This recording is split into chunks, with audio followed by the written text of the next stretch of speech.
de gloire, de gloire. Oh yes. Lamentation. Chapitre 5.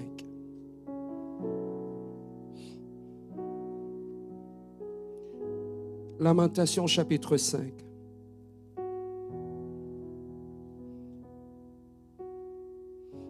Est-ce que nous sommes tous là? Ok. Nous allons, vous savez ce que nous faisons, non? Pour honorer la parole. Alors, honorons la parole de Dieu. Nous sommes dans le livre de Lamentation, au chapitre 5. Je commence par le verset 7. Écoute ce que la Bible nous dit. Nos pères ont péché et ils ne sont plus. Et c'est nous qui portons quoi?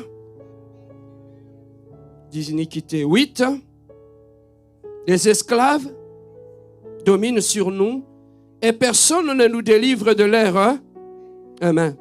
9. Nous cherchons au péril de devant le paix du 10. Notre peau comme un four par l'ardeur de la 11. Ils ont de Sion, le vierge, dans les villes de Juda. 12. Les chefs ont été pendus par leurs mains. Le personne vieillard n'a pas été respecté. Amen. Nous allons lire notre deuxième texte. Nous allons dans le livre de Zacharie. Nous sommes dans le livre de Zacharie. Nous sommes dans le livre de Zacharie. Zacharie chapitre 9. Zacharie chapitre 9. Ouais, on va commencer d'abord par celui de 9. Zacharie chapitre 9.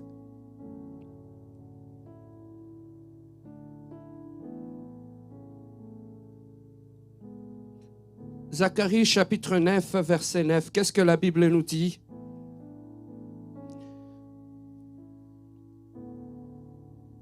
Sois transporté d'allégresse, fille de Sion. Pousse des cris de joie, fille de Jérusalem. Voici ton roi vient à toi.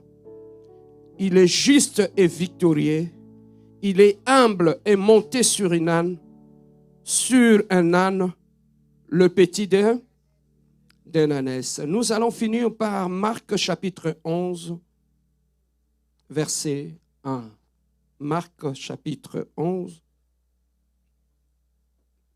Marc chapitre 11, le premier verset. Marc chapitre 11. Le premier verset, écoute ce que la Bible nous dit. Lorsqu'ils s'approchèrent de Jérusalem, qu'ils firent près de Bethphagée et de Béthanie, vers la montagne des Oliviers, Jésus envoya 2 de ses disciples en leur disant, allez au village qui est devant vous. Dès que vous y serez entrés, vous trouverez un ânon attaché sur lequel aucun homme ne s'est encore assis. Détachez-les, amenez-les. Si quelqu'un vous dit, pourquoi faites-vous cela? Répondez quoi? Et à l'instant, il leur laissera venir ici. Amen. Que Dieu vous bénisse. Nous pouvons prendre notre place. Bien-aimé, tu es béni d'être là ce matin dans cette église qui est à la fois une grande famille et une école de maturité. J'aime venir chaque dimanche en ce lieu parce que chaque dimanche, un peu plus, j'apprends des choses et ça m'amène à voir la vie différemment et à atteindre la maturité. Bien-aimés, durant tout ce mois ici, nous étions en train d'enseigner sur les autels. On voulait, bien-aimés dans le Seigneur, depuis le début comprendre la notion des autels. Voilà pourquoi nous avons pris notre avion, nous sommes rentrés jusque dans l'Ancien Testament. Et là, dans l'Ancien Testament, nous sommes allés apprendre sur les technologies des autels. Pourquoi les autels, comment les autels fonctionnent et pourquoi Dieu avait-il permis l'existence des autels. Bien-aimés, écoutez ceci.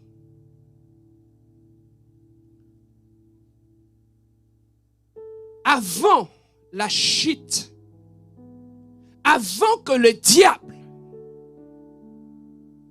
ne soit précipité sur la terre, avant qu'il y ait la rébellion au ciel, écoutez ceci. Il n'y avait pas deux mondes dans le règne spirituel. Il n'y avait qu'un seul règne, c'est celui de Dieu. Il n'y avait pas ce que nous appelons le monde des ténèbres, ça n'existait pas avant la chute. Avant la chute, il n'y avait qu'un seul monde où Dieu seul avec ses anges régnait. Mais quand est-ce qu'il y a eu existence de ce que nous appelons le monde des ténèbres? C'est lorsque la chute, la rébellion est arrivée au ciel. C'est alors que, bien-aimés dans le Seigneur, nous avons vu l'existence de cet autre monde qui a été créé par le diable et constitué par les démons et ses anges. Et à partir de ce temps-là, il y a eu l'existence des deux mondes. Il y a le monde, ce que nous appelons des ténèbres, et il y a le monde que nous appelons le monde des lumières. Alors, le deux mondes qui existent dans le règne spirituel influencent la vie de l'homme sur la terre. Donc, avant la chute, l'homme était simplement influencé par le règne spirituel, par le règne de Dieu. Mais après la chute, il y a eu existence de cet autre règne.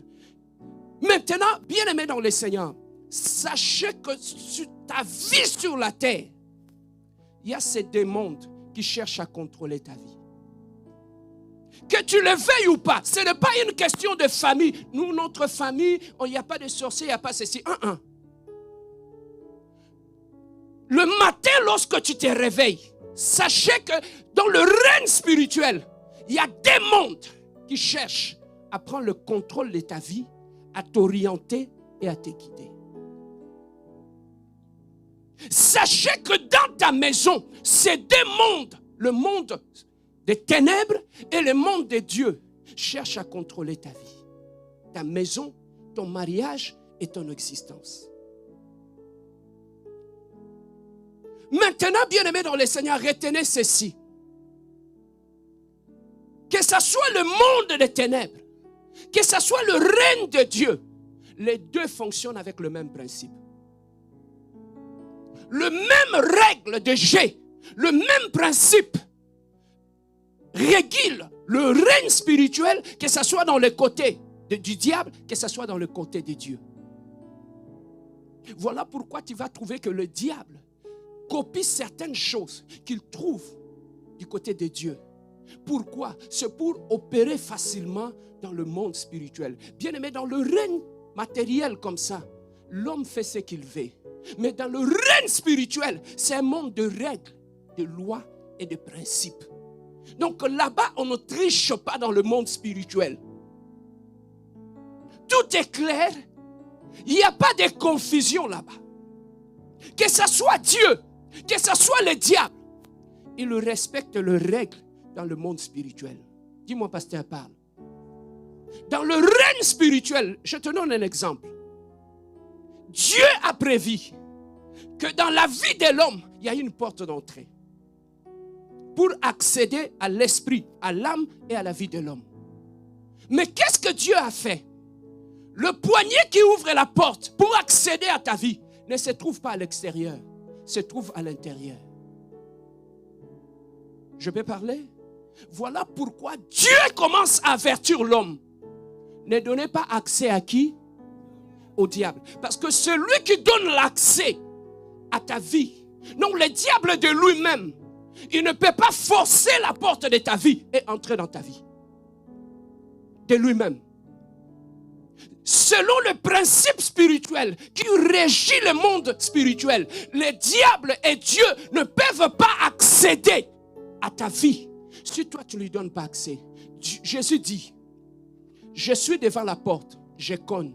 Si tu entends, c'est qui ouvre? Réfléchissons. Je cogne devant la porte. Si tu entends ma voix, tu ouvres la porte, c'est Jésus qui entre. Mais c'est qui ouvre la porte? Est-ce que c'est Dieu ou c'est l'homme? Le premier principe que tu dois connaître, dans le règne spirituel, dans ta vie, le diable ne forcera pas la porte de ta vie. C'est toi qui lui donneras accès. Voilà pourquoi Dieu commence à dire à l'homme, fais attention. Parce que tu es contrôlé par le règne spirituel. Et dans le règne spirituel, il n'y a que toi seul qui peut donner accès à ta vie, au diable dans ta vie. Donc que ce soit Dieu, que ce soit le diable, c'est l'homme qui leur donne accès. Que personne ne te trompe. Donc le diable ne peut pas venir par lui-même pour accéder à ta vie sans ton autorisation. Je peux parler? Le démon est régi par les mêmes règles et les mêmes principes. Mais pasteur, qu'est-ce qui fait la différence maintenant? Si ils sont tous soumis aux mêmes règles et aux mêmes principes, ce qui fait la différence, c'est quoi? C'est maintenant les agendas. Le monde des ténèbres, ils ont leur agenda. Jean, chapitre 10, verset quoi? C'est l'agenda de l'ennemi. L'ennemi ne vient que pour...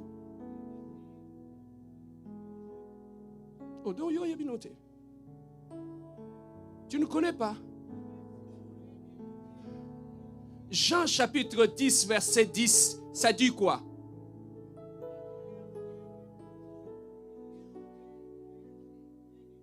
Et détruit. Amen. Hein? C'est ça, au fait, l'agenda du monde des ténèbres par rapport à ta vie, ta maison et ton mariage. Maintenant, le monde de Dieu, Dieu aussi a son agenda par rapport à la vie de l'homme. Et Dieu regarde l'homme. Il dit, je le connais, le projet que j'ai formulé pour vous. Le projet de... Afin que vous ayez... Vous comprenez? Le démon marche avec le même principe, mais la différence se trouve au niveau des agendas. Écris ça, toi qui écris. Le démon, que ce soit le monde de Dieu, que ce soit le monde des ténèbres, il respecte les mêmes règles et le même principe. Mais maintenant, la différence entre le règne maléfique et le règne de Dieu se situe au niveau des agendas. Donc, lorsque le règne maléfique s'installe dans ta vie, il respecte un agenda. Lorsque le règne de Dieu descend dans ta vie, lorsque nous disons que ton règne vienne, lorsque le règne de Dieu s'installe dans ta vie, il vient avec un agenda pour accomplir dans ta vie. Donc quand nous invitons le règne de Dieu sur notre vie, nous invitons non seulement un règne, mais nous invitons aussi l'accomplissement d'un agenda de Dieu. Amen. Hein? Alors maintenant, nous qui sommes contrôlés par le deux règnes qui se battent, même par rapport à ton cœur. Yaya, écoute, Dieu avertit l'homme. Il dit, fais attention. Ce que tu vois dans ta vie n'est pas la réalité. La réalité, ça se trouve dans le règne spirituel. Maintenant, Dieu continue à tirer l'attention de l'homme. Fais attention. La première des choses, Dieu te dit, comme tu es sous l'influence de ces deux règnes qui se battent, la première des choses qu'ils veulent contrôler dans ta vie, tu sais quoi? C'est ton cœur. Les gens que tu vois ici, là, il y en a d'autres que le monde des ténèbres a déjà pris la place dans leur cœur et s'est installé. Il y en a des gens que le règne de Dieu a pris la place dans leur cœur et s'est installé.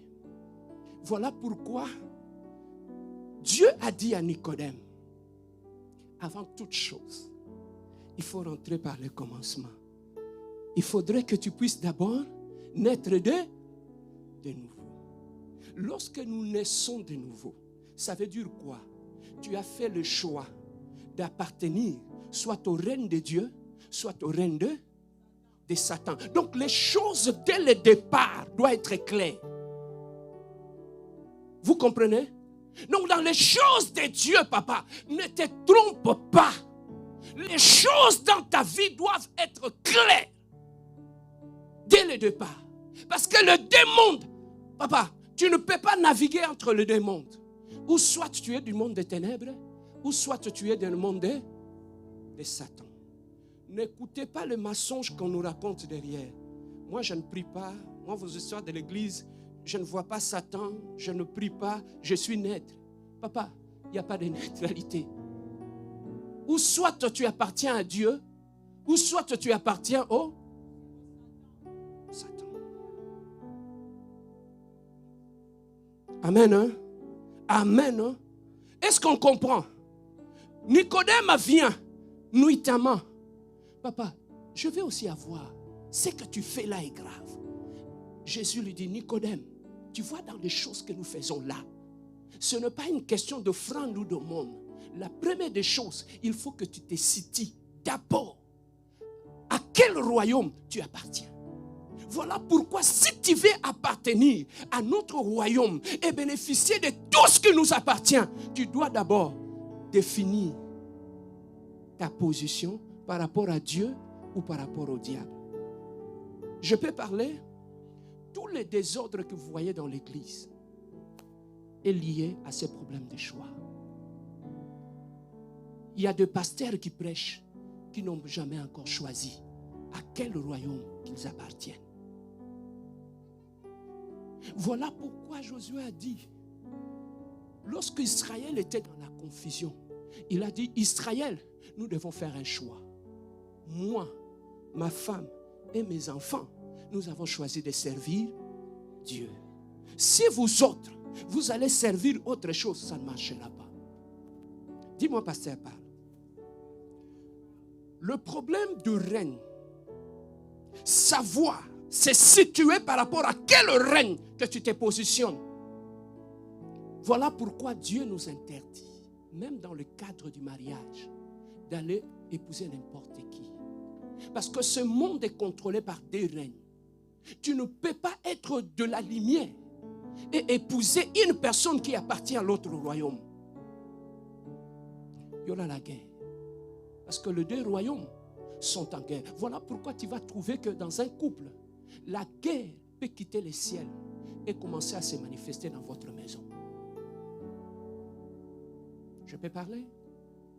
Donc, certaines confusions que tu vois dans la famille est liée à la réalité de ces démons. Dans nos familles, il y a ceux qui servent le royaume des ténèbres et il y a ceux qui servent le royaume des lumières. Je peux parler? On peut naître dans la même famille, avoir le même nom, mais ne pas appartenir au même monde.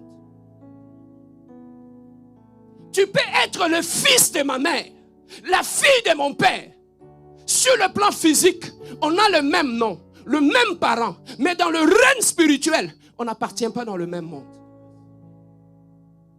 Tu vois la source des conflits dans nos familles? Parce que ces deux mondes, jusqu'à la fin du temps, seront en guerre. Seront en guerre. Voilà pourquoi il y a certains conflits. Vous pouvez donner des conseils.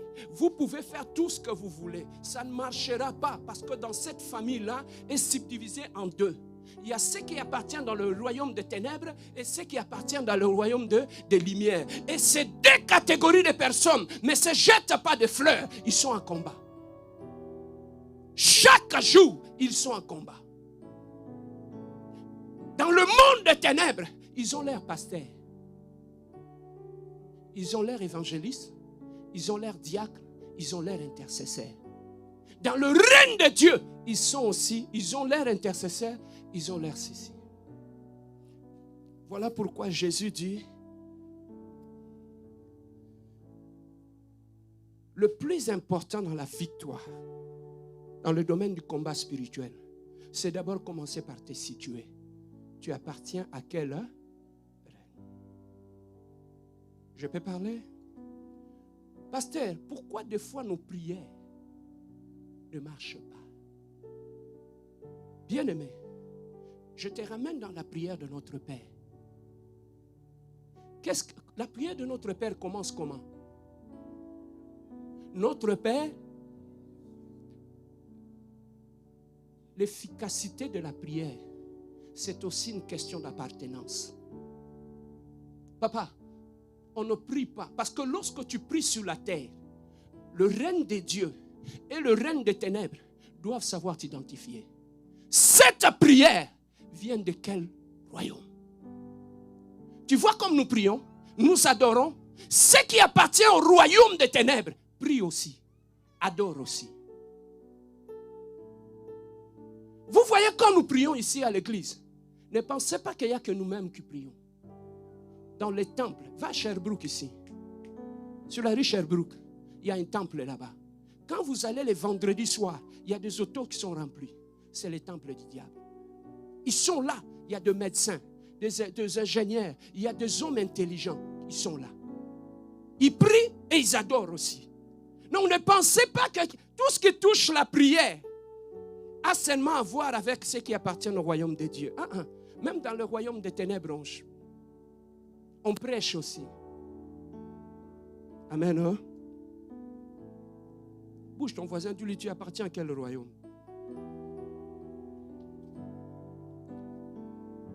Tu lui poses la question. Sois aussi fort dans la prière. Hein? Amen. Bien-aimés dans le Seigneur, nous sommes d'abord en train de définir réellement. Jésus-Christ dit, je parle par rapport à ton identité sur cette terre. Tu appartiens à quel royaume? Mais maintenant, pour accéder au royaume de Dieu, qu'est-ce que Dieu dit? À tous ceux qui l'ont reçu comme le Seigneur et Sauveur, il leur a donné le pouvoir de devenir un enfant de Dieu. Tu vois à quel moment nous choisissons dans quel camp nous appartenons. Voilà pourquoi tu vas trouver que quand tu ne connaissais pas Dieu dans la famille, tout était bien. Quand tu as défini ta position et que tu as commencé à prier, frère, moi je vis de jeunes filles. Elle était dans la famille, elle sortait comme elle voulait, on ne disait rien. Mais les jours où elle est devenue intercesseur dans l'église, intercesseuse, elle a commencé à prier, le papa s'est levé. Tu ne sortiras plus de cette maison. Je vis ces filles, on les a humiliées dans leur famille, on a coupé ses cheveux, on a brûlé ses habits chez son propre père. Ce n'est pas une question d'éducation ou de quoi, c'est une question d'appartenance. Comme tu es ma fille, tu as choisi ton camp. Sache que physiquement, je suis ton père. Mais spirituellement, je suis ton adversaire. Je peux parler?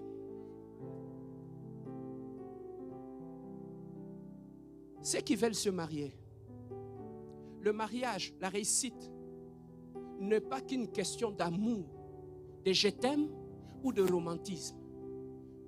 C'est aussi une question d'appartenance. Nous tous, nous qui sommes là, sur le plan spirituel, nous appartenons soit à un royaume, soit à un autre. Voilà pourquoi Jésus dira, le prince de ce monde arrive, mais il n'y a rien de lui en moi. Tu comprends le rêve que nous avons fait dans l'église? Nous avions très mal enseigné les gens par rapport à la notion de l'appartenance. On pousse les gens à réclamer à Dieu ce qui ne leur appartient pas. Je peux parler? Je sors là dans la rue. Je trouve un enfant qui vient, qui me dit, papa, je n'ai pas de basket.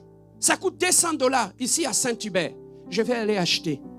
C'est un enfant, non? Mais pourquoi je ne vais pas répondre à son appel? Question d'appartenance. Ce n'est pas mon enfant. Voilà pourquoi j'aurais du mal à donner une solution à son problème. Vous comprenez? Mais mon fils, il n'a pas besoin d'intercéder. Quand il se réveille, il vient me voir. Papa, je n'ai pas de basket. Est-ce qu'il aura besoin de me supplier? Pourquoi? c'est une question d'appartenance. Non, automatiquement, quand mon fils me demande quelque chose, je dois répondre. Pourquoi? Parce qu'en tant que père, je suis appelé à répondre à ses besoins. Mais maintenant, deux fois, nos prières ne marchent pas. Tu sais pourquoi? Parce que devant Dieu, il ne connaît pas encore ton appartenance. Tu appartiens à qui? À Dieu ou au diable? Voilà pourquoi, papa, tes prières ne marchent pas. Au lieu qu'on te dise que ton problème, c'est un problème d'appartenance, on te dit, Seigneur, mon fils, et la foi, et la foi, et la foi, et la foi. Comment tu peux hériter quelque chose qui ne t'est pas destiné?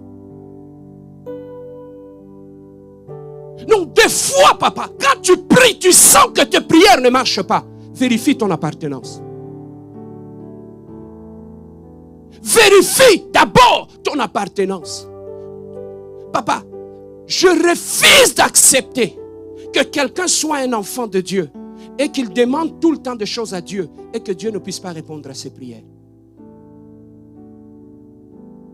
Je refuse d'accepter pour que Dieu puisse répondre à tes prières. Tu dois courir derrière les gens pour qu'on prie pour toi. Tu es un fils, tu es une fille de Dieu. Lorsque tu parles à ton Père, la Bible nous dit, il ne donne jamais une pierre à celui qui lui demande quoi? Un pain. Ça, c'est Dieu. Voilà pourquoi dans la prière de notre Père, ça a commencé par la définition de l'appartenance. Notre Père. Donc quand je monte dans la prière, je prie comme un fils. Lorsque je dis notre Père, papa, dans le notre Père, ce n'est pas seulement un nom. Quand je dis notre Père, je définis mon appartenance. Quand je dis notre Père, j'invoque. Par rapport à mon Père, j'ai des devoirs et des droits. Quand je dis notre Père, c'est une question d'appartenance. Quand je dis notre Père, je rentre dans mes droits. Quand je dis notre Père, dans le notre Père, il y a l'héritage. Dans le notre Père, il y a l'alliance du Père. Dans le notre Père, il y a le sang. Pourquoi, papa, sachez-le que dans ce monde, il y aura toujours ces deux camps qui vont s'affronter. Que tu le veuilles ou pas, tu iras au travail. Tu vois là où on part au travail, il y a ceux qui appartiennent dans l'autre monde et il y a ceux qui appartiennent dans ton monde. Voilà pourquoi quand tu vas au travail, ne commence pas à te plaindre. On ne m'aime pas ici, on ne m'aime pas. Vraiment, quand je viens, ils ne me respectent pas. On ne m'aime pas ici dans ce travail. Mon superviseur ne m'aime pas. Moi, ceci, machin, c'est là. Papa, tu ne sais pas que ces démons sont en guerre? On ne les affronte pas seulement ici, à l'église, même au travail. Amen, hein? Même au travail, partout où nous allons, il y a l'existence de ces démons qui sont en guerre. Nous sommes en train de parler des agendas qui sont cachés dans les deux mondes. Bien-aimé, quand tu appartiens, comment nous accédons à notre appartenance à Dieu? Pour accéder à cela, il y a une porte. Il faut d'abord que tu donnes ta vie à Dieu comme ton Seigneur et ton Sauveur. C'est ça qui te donnera maintenant le droit d'appartenir à la grande famille de Dieu et au royaume de Dieu. Maintenant, le problème vient d'où? La Bible dit, voici toutes choses, quand on devient un enfant de Dieu, voici toutes choses sont devenues, les choses anciennes sont passées. Donc ça veut dire que c'est que nous étions dans le camp de ténèbres. Lorsque nous traversons, je donne ma vie à Dieu, ça veut dire que je traverse dans l'autre camp, n'est-ce pas? Ce qui était ancien, les choses passées, qui appartenaient au monde des ténèbres. Écoutez, je ne peux pas traverser avec ce bagage-là dans le camp de la lumière. Or, la fausse conversion C'est ça qui fait que quand tu traverses dans le camp de la lumière, tu apportes ce qui appartient aux ténèbres. Beaucoup de gens que tu vois ici dans l'église, ils ont raté leur conversion. Voilà pourquoi ils traversent avec tout le bagage du monde des ténèbres. Ils ont le caractère ancien. Ils ont le comportement ancien. Ils ont le langage ancien. Papa, la Bible est claire. Il dit, quand tu traverses l'autre monde, toutes choses, on ne dit pas certaines, on dit tout ce qui appartient à l'homme sont devenus nouvelles. Parce que tu appartiens à un nouveau monde, tu entres dans une nouvelle alliance et tu commences à marcher en nouveauté de vie. Amen, hein? Tu commences à marcher dans la nouveauté de vie. Maintenant, le problème, c'est quoi? Lorsque nous traversons, nous apportons tout ce qui appartenait au monde des ténèbres dans nos vies. Tu as amené les caractères, tu as amené le langage, même la sexualité du ténèbre, tu l'as amené dans le Seigneur. Tu as tout amené dans la lumière, ce qui appartenait au monde des ténèbres. Mais maintenant, dis-moi, lorsque tu traverses avec ce qui appartient au diable, voilà d'où intervient la notion de réclamation. Tu as traversé dans l'autre camp avec ce qui ne t'appartient pas, à ce qui appartient à l'ennemi. Voilà pourquoi jusqu'à aujourd'hui, la réclamation n'arrête pas dans ta vie. Tu ne peux pas. Écoutez, on amène les gens dans la prière. Seigneur, j'annule toute réclamation. J'annule toutes les réclamations maléfiques. Oh, sur ma vie. Oh, sur ma famille. Oh, je les annule. Papa, comment tu peux annuler les réclamations maléfiques alors que tu as ce qui appartient au diable dans ta vie? Dites-moi, comment les prières vont marcher? Voilà pourquoi, quand tu vas dans des églises, on a des délivrances interminables. Le but final de la prière, c'est l'exaucement. On ne prie pas pour prier, mais on prie pour être exaucé et avoir le résultat. Mais comment dans nos églises, les délivrances ne finissent pas? Aujourd'hui, on nous sort les démons de ceci. Demain, on nous sort les démons de popcorn. Le lendemain, on nous sort les démons de Netflix. L'autre jour, le lendemain, on fabrique même des démons. Pourquoi? Parce que l'homme n'arrive pas à trouver la délivrance. Mais parmi les choses qui sont des obstacles à la délivrance, c'est quoi? C'est parce que dans ta vie, tu as encore ce qui appartient au monde des ténèbres. Dis-moi, pasteur Paul, retiens ceci. Tu ne peux pas combattre le diable avec les armes du diable. Tu vois, quand on dit au nom de Jésus, sors, la force de cette prière-là est aussi liée à l'appartenance. Je ne peux pas être dans l'impudicité. Même si je cite le nom de Jésus. Nothing gonna work. Tu gênes. Tu vois les prières que tu fais là, ça ne marche pas. Pourquoi? Parce qu'en toi, dans ton caractère, il y a encore la haine. Dites-moi, papa, comment tu peux vaincre le diable sans le pardon? Dites-moi, comment tu peux vaincre le diable au nom de Jésus? Oh, papa, lorsque le samedi, j'ai passé la soirée, je ne suis pas marié à coucher avec ma copine, et le dimanche, je viens faire la modération à l'église. Dis-moi, pasteur, parle. Oh, où sont mes amens? Oh, où sont mes amens? Au lieu de dire la vérité au peuple de Dieu, pourquoi les délivrances ne marchent pas? Pourquoi nous chassons les démons jusqu'à brûler notre voix? Les démons sont là, ils nous regardent. On faisait la délivrance une fois, Kinshasa, à la compassion. On était à 4. On a commencé à chasser. Une sœur est tombée. Il a commencé à se manifester. On a commencé à chasser les démons. Jusqu'à un moment donné, les démons se réveillaient. Il dit, Paulin, toi, va t'asseoir. Si tu ne veux pas que je puisse dire ce que tu as fait hier, va t'asseoir. Papa, le monde des esprits, ce n'est pas un monde de tricherie. Ou soit tu appartiens à Dieu, ou soit tu appartiens au diable. Papa, ici, tout ce que nous faisons là, des aventures devant les gens, après, c'est dans le monde physique parce qu'on ne voit rien. Mais dans le monde des ténèbres, ils sont en train de rire. Voilà, regarde, Jeune serviteur, écoutez-moi. Tu veux être efficace dans la prière et dans le ministère. Commence d'abord par définir clairement où tu es. Tu es dans quel camp et tu appartiens à quel camp. Tu ne peux pas appartenir au camp de la lumière. Et quand toi, on trouve les œuvres des ténèbres, tu ne peux pas te dire serviteur de Dieu.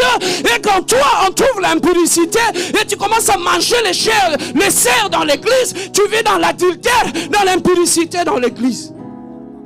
Tu appartiens à quel camp? Tu appartiens à quel camp? Frère, moi que tu prêches, tu fasses tout, que tu pries en langue, je ne sais pas en quelle langue, ça ne m'effraie pas. Ce qui m'impressionne, c'est ton appartenance. Parce que je peux prêcher ici pendant 1 heure. Ce qui définira mon identité, c'est ce que je fais quand je descends de la chair. Ne soyez jamais impressionnés. Même quelqu'un qui crache le feu sous la chair. Le plus important dans la vie, tu appartiens à quelqu'un. Je peux parler? Est-ce que tu m'aimes encore? Je ne sais pas pourquoi Dieu veut que je reste là dans le domaine de l'appartenance.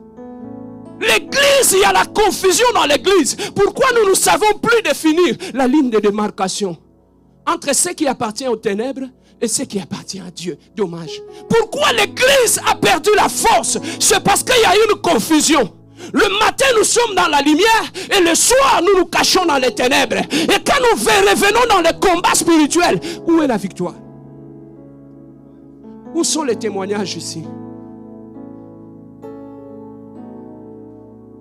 Tu trouves ça normal?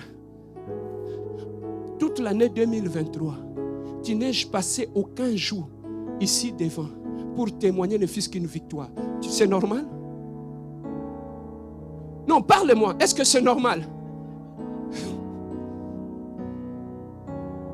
Je suis simplement en train de te démontrer. Notre camp, c'est le camp de la lumière. Mais pourquoi toute l'année 2023? Il n'y a eu aucun témoignage ici. Est-ce que vous trouvez ça normal? Est-ce que tu peux marcher avec Dieu toute l'année et ne manquer ne fût-ce qu'un témoignage? Couche ton voisin, dis-lui c'est anormal. Pose-lui la question, tu as un témoignage? Cette année, depuis janvier, tout le mois de janvier, dis-lui tu as un témoignage. S'il est sincère, sois sincère, dis-lui il n'y en a pas. Oh, donne une belle acclamation à notre Dieu.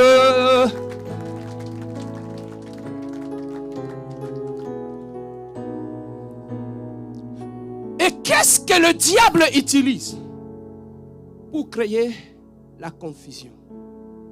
Maintenant, quand tu as donné ta vie à Dieu, tu deviens un enfant de Dieu. Écoute cette vérité. Tu marches en nouveauté de vie. Tu vois tout ce qu'on nous dit là.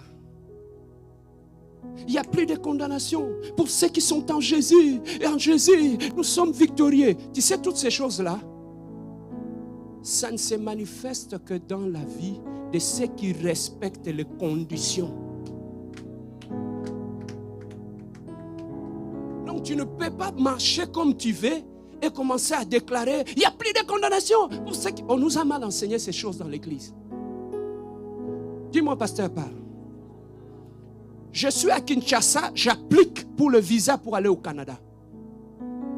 À l'ambassade, on me donne un visa de résidence au Canada. Je prends mon avion, j'arrive à Montréal. Je fais les démarches, on me donne mon papier de résidence. Je suis déclaré comme résident au Canada. C'est ça mon titre, n'est-ce pas? Mais maintenant, écoute. Le visa qu'on m'a donné, pour que je puisse jouir de ma résidence au Canada, je dois respecter les règles qui sont établies dans ce pays. Les visas qu'on m'a donnés ne m'exemptent pas de lois qui sont dans ce pays. Donc, je peux avoir un visa en bonne et en due forme. Quand je rentre ici, je ne marche pas bien, je ne respecte pas de loi. Il y a deux choix. Soit on me refoule, soit je fais la prison. Je peux parler? C'est ça, lorsque je deviens un enfant de Dieu. Devenir un enfant de Dieu, la grâce que tu as reçue de devenir un enfant de Dieu ne t'exempte pas du péché. Tu vois comment on est resté avec des slogans. Mais pour bénéficier, pour qu'il n'y ait plus de condamnation dans ta vie, tu dois marcher en nouveauté de vie. Quitter les péchés, quitter la rébellion, marcher droit devant Dieu. C'est alors que selon le principe spirituel, tu commences à bénéficier de ton titre en tant qu'enfant de Dieu. Donc c'est qu'il y a certaines bénédictions. Tu peux être un enfant de Dieu et ne pas bénéficier de ces bénédictions. Tu sais pourquoi? Parce que ton comportement n'est pas favorable à la bénédiction que Dieu a prévue pour toi. C'est ça que tu vois. J'étais en train de me poser des questions. Comment je peux me dire un enfant de Dieu? Il y a encore des démons dans ma vie. Comment je peux me dire enfant de Dieu? Il y a encore des liens dans ma vie. Vous savez, un jour j'étais au travail, je réfléchissais. J'ai dit, Seigneur, au ciel, on t'a jamais vu cohabiter avec les diables. Yaya, est-ce que c'est dans ma vie que tu peux accepter? D'un côté, tu es là, de l'autre côté, il y a des liens. J'étais en train de me poser des questions. Seigneur, si j'ai l'envoûtement, si j'ai des liens, explique-moi, Seigneur, est-ce que tu peux cohabiter avec des liens et l'envoûtement de ma famille, avec les autels de ma famille? Donc, papa, l'Esprit me ramène. Il dit, va voir dans ta Bible. Lorsqu'on avait amené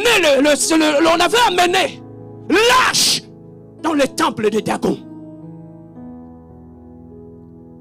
on les a mis ensemble. Le matin, quand ils sont arrivés, ils ont trouvé Dagon. Ils ont trouvé Dagon à terre. Si Dieu, tu existes dans ma vie, tu m'as dit que ma vie est le temple de Dieu. Si toi, tu es dans ce temple ici, que veut faire Dagon dans ma vie? Frère, il y a des choses qui révoltent. Il y a des choses qui révoltent. Maintenant, je te pose des questions.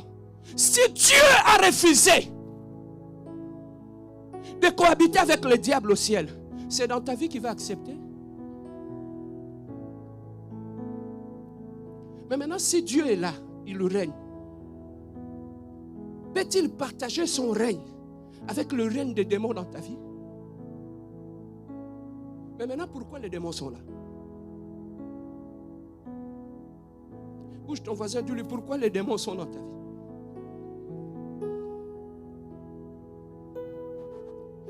Les gens pensent qu'au ciel, il y a d'autres principes. Et quand Dieu descend dans notre vie, il y a d'autres principes. Le même principe s'applique au ciel. Le même principe s'applique sur la terre. Amen. Hein? Maintenant, bien-aimé dans le Seigneur, qu'est-ce qui fait que le mal rentre? Je suis en train de chuter. Qu'est-ce qui fait que le mal rentre dans notre vie, malgré qu'on s'est dit enfant de Dieu? La première des causes, tu peux avoir la connaissance de Dieu. Lorsque tu vis dans le péché, écoutez mon frère, ma soeur, écris ça. Le péché donne un droit légal au diable de venir, de s'installer dans notre vie. Donc dès que tu commences, voilà pourquoi le diable, qu'est-ce qu'il fait? Il ne peut pas rentrer par force. Qu'est-ce qu'il fait? Il te pousse au péché. Lorsque tu pèches, automatiquement tu lui transfères le droit de venir cohabiter. Tu vois comment? Papa, arrêtez de dire oh mon oncle, ma tante, oh mon ceci. Celui qui a donné le droit à l'ennemi d'entrer, de cohabiter, c'est toi-même. Quand tu allais à Pakadjouma là-bas, chez Marie-Rose, c'est ton oncle qui t'avait amené là-bas. Celui qui t'avait montré les chemins de Pakadjouma. Je me rappelle quand on était étudiant à l'ISTA, on passait par Pakadjouma. Il y a des choses qu'on voyait.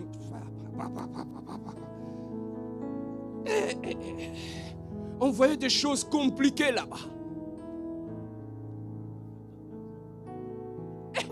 Frère,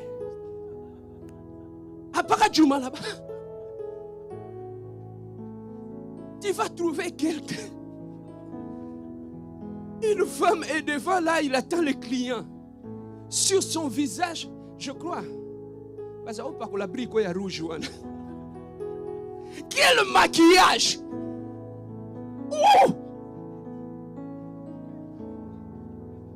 Là-bas compliqué.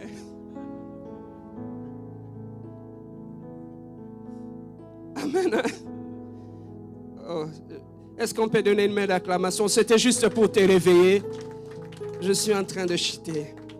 Donc, le péché que tu commets donne un droit légal. Pourquoi ce qui avait quitté nos vies est revenu? C'est parce que nous n'avons marché. Au lieu de marcher en nouveauté de vie, nous avons donné un chèque blanc au diable. Et il a eu. Parce que le diable connaît dans le règne spirituel, il y a une règle. Tu ne peux pas entrer par force. Il faudrait que la personne te donne accès. Tu vois comment on avait donné accès au diable d'entrer et de régner et dans notre vie. Et quand le diable, tout ce qui était parti, les autels que nos parents avaient élevés, les autels que nos ancêtres avaient élevés, bien aimé, leurs influences sont revenues dans notre vie. Tu as commencé à revivre des choses qui étaient déjà parties et revient encore. C'est comme un médecin. Lorsqu'on nous soigne à l'hôpital, on te donne, tu as la tuberculose, on te met sous traitement, on te donne le médicament et tu es guéri de la tuberculose. Mais maintenant, qu'est-ce qu'on va te dire? L'environnement où tu avais contracté cette maladie ne rentre plus là, là-bas. Parce que si tu rentres là, malgré les traitements, tu seras encore. Donc, la guérison, dans ce que nous appelons la guérison, il y a ce que nous appelons le traitement et la prévention. Donc, je suis guéri, mais il y a quelque chose que je dois faire pour protéger ma guérison. Je dois inviter tout ce lieu de contamination. Mais maintenant, le problème, tu as été sauvé par Dieu, mais tu continues à demeurer dans ton lieu de contamination. Tu rentres dans un cycle de répétition, de problèmes. Mais maintenant, qu'est-ce qui arrive? Lorsque à chaque fois, ce virus est traité, revient, virus traité, revient. Tu sais qu'est-ce qui arrive? Ce virus-là va développer une résistance aux antibiotiques. On peut te donner les antibiotiques, ça ne marche plus. Pourquoi? Parce que ce virus-là a développé une résistance, n'obéit plus. Voilà pourquoi ici, quand je te prêche ici, est-ce que tu pardonnes? Tu vois comment tu as développé une résistance à la parole de Dieu?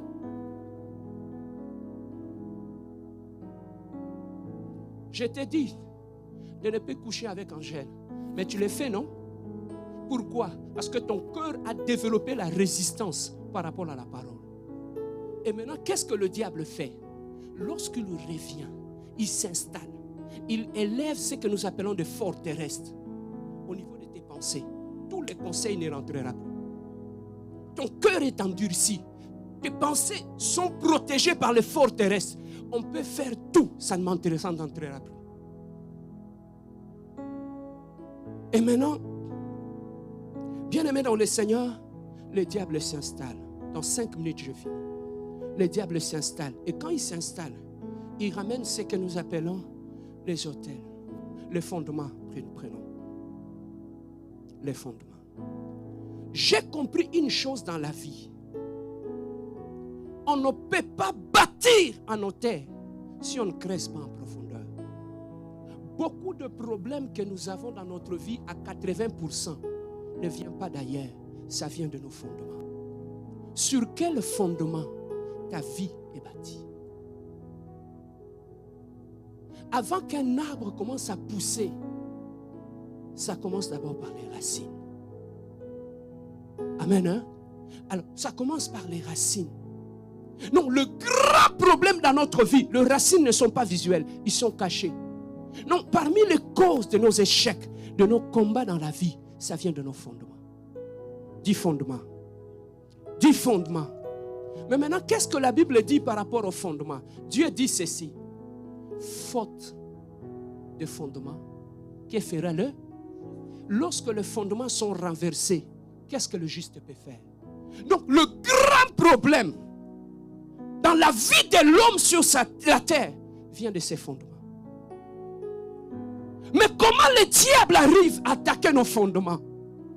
Le diable sait, si Dieu veut sauver une famille, il entre dans la famille, il choisit un homme et utilise cet homme pour libérer sa famille. Vous comprenez? Regardez dans ta Bible.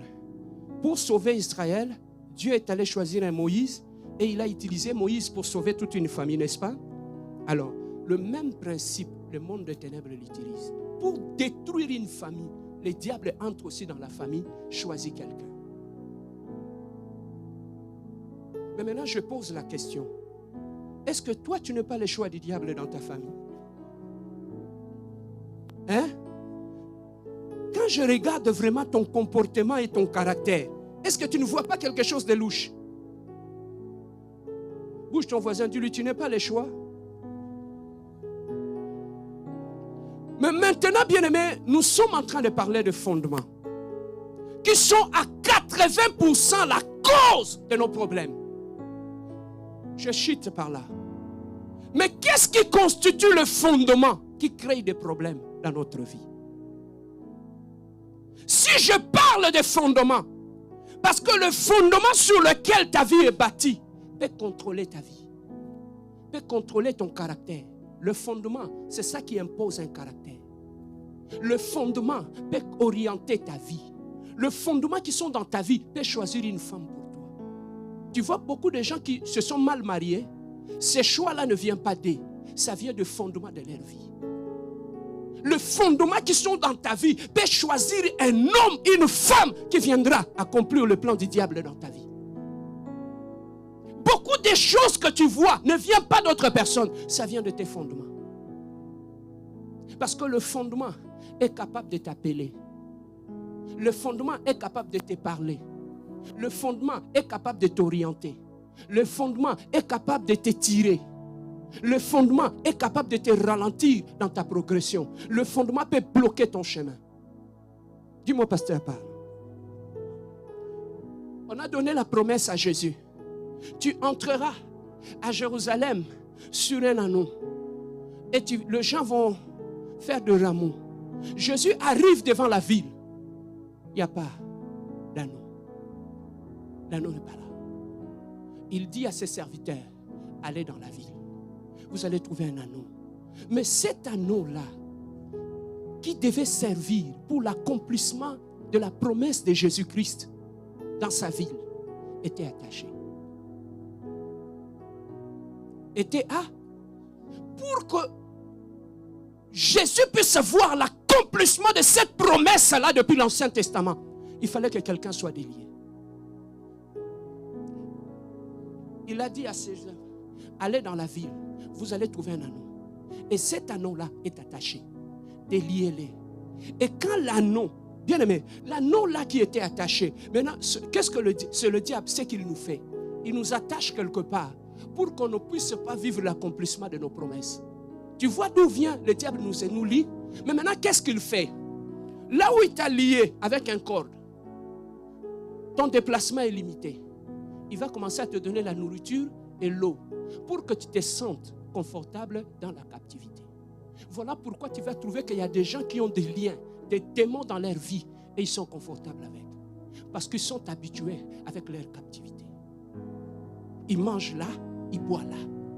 Mais ils ont des limites qu'ils ne peuvent pas dépasser. Mais maintenant, Dieu dit, déliez cela. S'il te demande, dis-lui le maître en a besoin. Les gens viennent, ils délient. Cet anneau qui était attaché, il avait un maître qui contrôlait ses mouvements et qui contrôlait tout. Bien aimé, tu peux être là dans la vie. Dans la famille, il y a un maître qui vous contrôle. Et quand ils ont pris l'anneau, ils l'ont amené chez Jésus-Christ. Jésus a pris l'anneau. Il est monté sur l'anneau. Bien aimé, regarde ce qui s'est passé dans la vie de l'anneau. L'anneau qui est entré en Jérusalem. Des gens ont étalé des pannes. L'anneau marchait sur le panne pendant que Jésus était sur lui. Cet anneau avait la gloire qui était réservée à Christ, descendait sur lui. Le même anneau qui était attaché. Mais lorsqu'il a été détaché, lorsqu'il a permis que Christ monte sur lui, il a quitté l'anneau attaché. Il est devenu l'anneau qui est entré dans la gloire. Bien-aimé dans le Seigneur, lorsque tu es libéré, la délivrance t'amènera à ce que tu puisses vivre la gloire de Jésus dans ta vie. La délivrance dans ta vie permettra à ce que tu puisses marcher sur le pan qui a été réservé à Jésus. Lorsque tu seras libéré de ton lieu de captivité, tu entreras dans la gloire de Jésus. Tu vivras la gloire de Jésus. Tu marcheras dans la gloire de Jésus-Christ, my God. My God. Tu dois être détaché quelque part. Qu'est-ce qui t'attache? Qu'est-ce qui attache ta vie? La vie, ce n'est pas seulement avoir un travail, se marier. Ce n'est pas ça. La vie, il faut progresser aussi. Mais toi, le problème, c'est quoi? J'ai déjà un travail, j'ai une voiture, je me suis marié, c'est tout. Tu t'es contente de ça. Tu sais pourquoi? Parce que tu es un anneau attaché. Tu commences à aimer ça. Tu peux vivre au Canada et être attaché ici. Mais bien aimé, pour vivre la gloire, il y a deux choses. C'est être libéré et laisser Jésus monter sur toi. Car il y a une gloire qui appartient à Christ. Aussi longtemps Jésus montera sur toi, tu vivras cette gloire. Tu marcheras dans cette gloire. Voilà pourquoi, à partir de demain, la délivrance, c'est un processus. Pour que l'anneau puisse avoir la gloire, la première des choses, il devait être détaché. Et après avoir été détaché, c'est alors que Christ peut monter sur lui. Yaya, écoute cette révélation. Christ ne peut jamais monter sur un anneau qui est attaché. Maintenant, je te pose la question, es-tu attaché ou détaché? Est-ce que tu peux vérifier ça dans ta vie? Les liens qui nous attachent sont invisibles. Ça nous limite, ça nous contrôle, ça nous impose. Lorsque tu es attaché, tu as la volonté, on te retire le droit.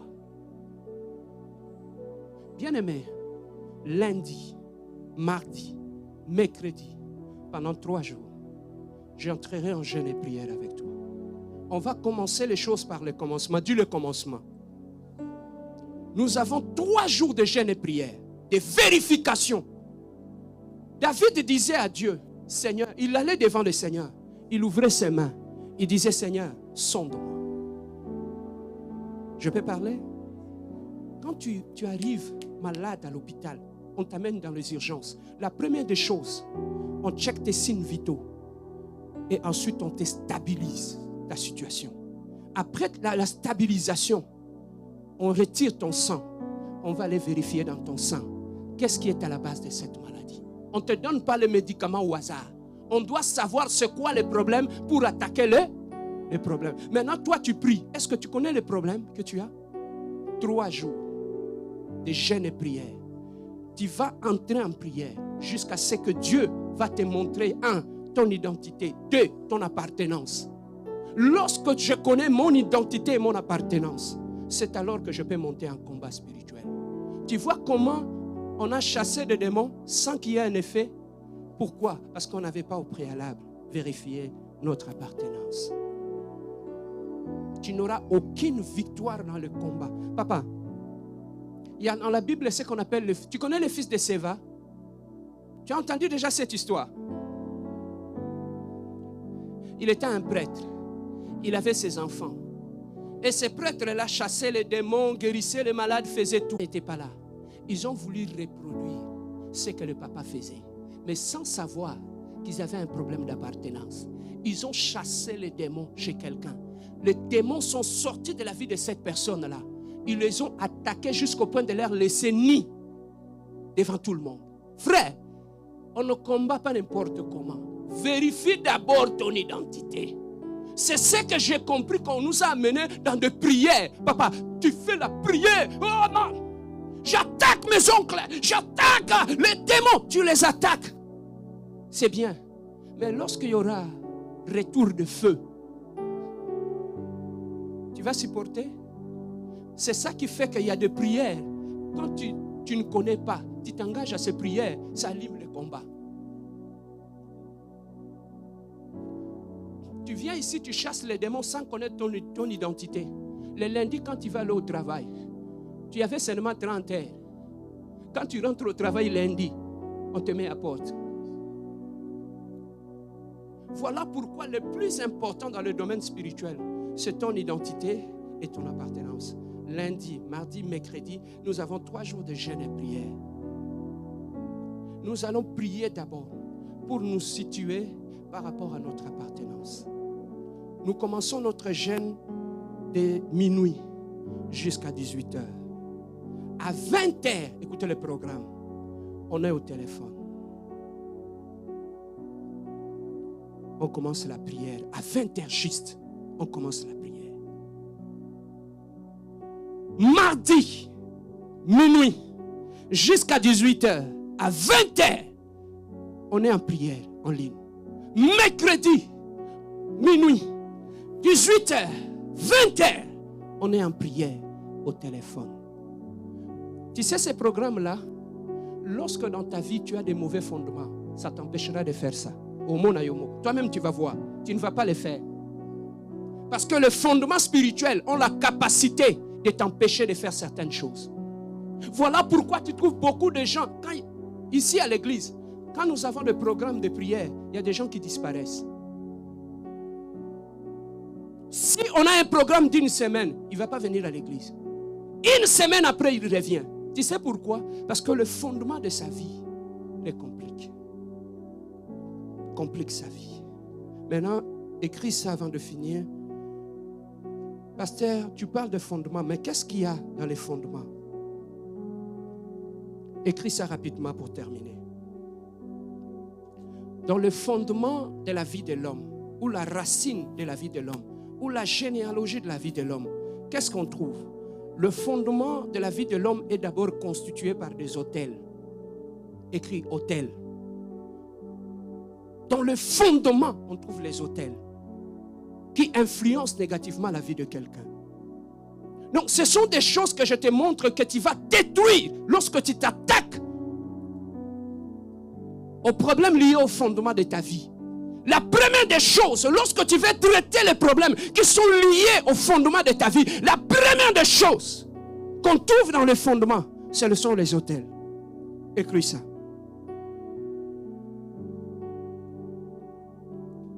À part les autels, la deuxième des choses qu'on trouve dans le fondement, dans le soubassement de ta vie, ce sont les alliances. Écris ça, alliance. Quand tu as fini de traiter avec les autels, tu commences à détruire les alliances qui ont été faites avant que tu sois né. Il y a des alliances qui peuvent rester de génération en génération. On parle de fondement. À part les alliances dans les fondements, qu'est-ce qu'on trouve encore? On trouve de vœux et de promesses. Dans les fondements, on trouve de vœux et de promesses qui peuvent contrôler et désorienter ta vie. Dans les fondements, qu'est-ce qu'on trouve encore?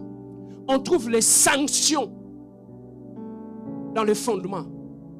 Non, quelqu'un peut marcher dans les fondements de sa vie. Il y a des sanctions qui sont là. Non, il y a des choses que s'il fait ça dans sa vie, ils vont les sanctionner. Lorsque dans les fondements de ta vie, on avait prévu que tu ne vas pas te marier, lorsque tu te maries, ils vont te sanctionner. Beaucoup de gens, ce qu'ils vivent ici, ce sont des sanctions qui sont attachées au fondement de leur vie. On a dit que dans le fondement de la famille, tu ne peux pas terminer tes études et avoir un bon travail. Quand tu finis tes études, tu as un bon travail, tu vas subir la répression ou les sanctions qui sont attachées au fondement de ta vie. Si tu ne neutralises pas ça, ils vont commencer à te frapper. Tu vois certaines femmes ici, on a dit que tu ne vas pas te marier. Mais quand tu t'es marié, tu es rentré dans ton mariage. Papa, ce n'est pas la belle famille qui va t'attaquer. Ceux qui vont t'attaquer, ce sont les sanctions qui sont attachées au fondement de ta vie. Tu vas faire ça dans ces mariages. Tu n'auras pas de paix, tu n'auras pas de joie. Ce ne sont pas les gens qui vont le faire, ce sont les sanctions. Beaucoup des hommes que tu vois ici, il y en a d'autres qui sont morts très jeunes. Tu sais pourquoi?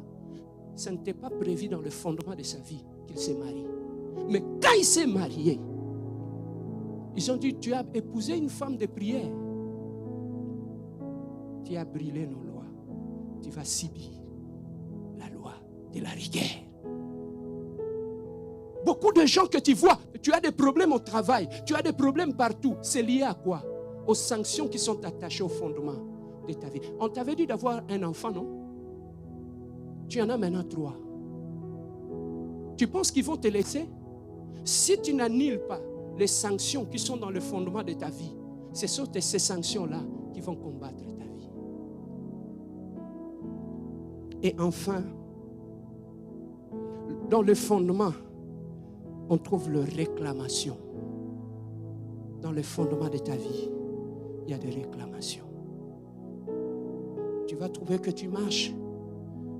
Lorsque je dis on traite avec le problème de fondement de nos vies, ce sont des choses profondes sur lesquelles.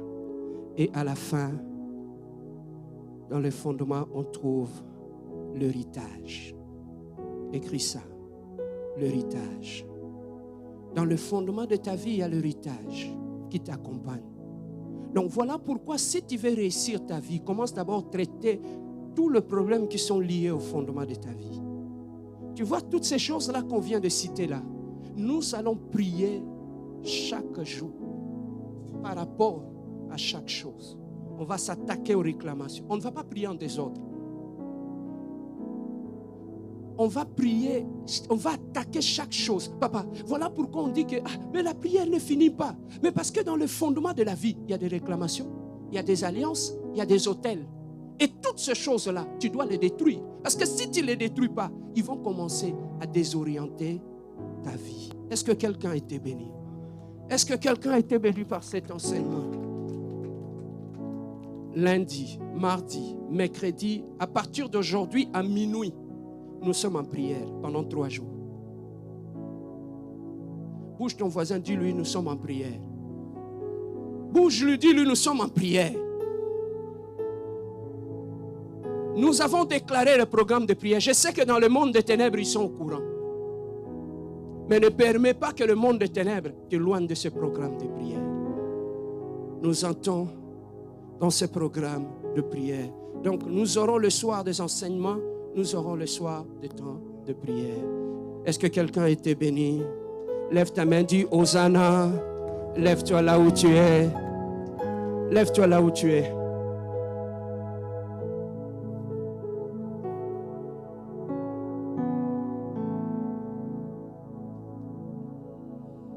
Au regard de ce qu'on vient de nous enseigner sur le fondement de la vie, j'ai juste une question. As-tu réglé les problèmes liés aux hôtels? As-tu résolu les problèmes qui sont liés aux réclamations dans ta vie? As-tu résolu les problèmes qui sont liés aux représailles ou aux sanctions? Tu dois monter en prière et annuler toutes sortes de sanctions qui sont dans tes fondements. L'objectif du diable, c'est que tu sois triste, tu sois malheureux. Voilà pourquoi il a installé, il a caché toutes ces choses-là dans les fondements de ta vie. Voilà où se trouve la maladie.